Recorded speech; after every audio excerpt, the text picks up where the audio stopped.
ശത്രുക്കളും മൊത്തം റസൂലുള്ളാഹി സ്വല്ലല്ലാഹു അലൈഹി വസല്ലം തങ്ങളെ അന്വേഷിച്ചുകൊണ്ട് ചുറ്റും ഇങ്ങനെ സഞ്ചരിക്കുക.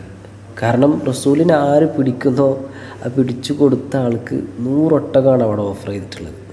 റസൂലുള്ളാഹി സ്വല്ലല്ലാഹു അലൈഹി വസല്ലം തങ്ങളും അബൂബക്കർ സിദ്ദീഖ് റളിയല്ലാഹു അൻഹു സൗർ ഗുഹയിൽ തനിച്ച്.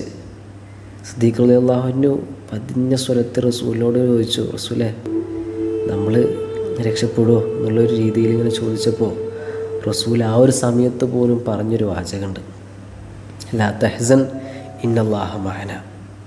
അബൂബക്കറെ നീ വിഷമിക്കണ്ട, സങ്കടപ്പെടണ്ട, ടെൻഷനാവണ്ട, അല്ലാഹു സുബ്ഹാനഹു വ തആല നമ്മൾ കൂടെ ഇല്ലേ എന്നാണ് തങ്ങളോട് ചോദിച്ചത്. ഈ ഒരു സഹോദരി പറയണം, ഇത്രയും പ്രയാസപ്പെടുന്ന വിഷമപ്പെടുന്ന ഒരു ഘട്ടത്തിൽ പോലും റസൂൽ സ്വല്ലല്ലാഹു അലൈഹി വസല്ലം തങ്ങൾ അല്ലാഹ് നമ്മുടെ കൂടെ ഉണ്ട് എന്ന് കോൺഫിഡൻസോടുകൂടി പറയുന്നുണ്ടെങ്കിൽ അല്ലാഹ് ശരിക്കും ഉണ്ടായതുകൊണ്ടല്ലേ, ഉണ്ട് എന്നുള്ളൊരു കോൺഫിഡൻസ്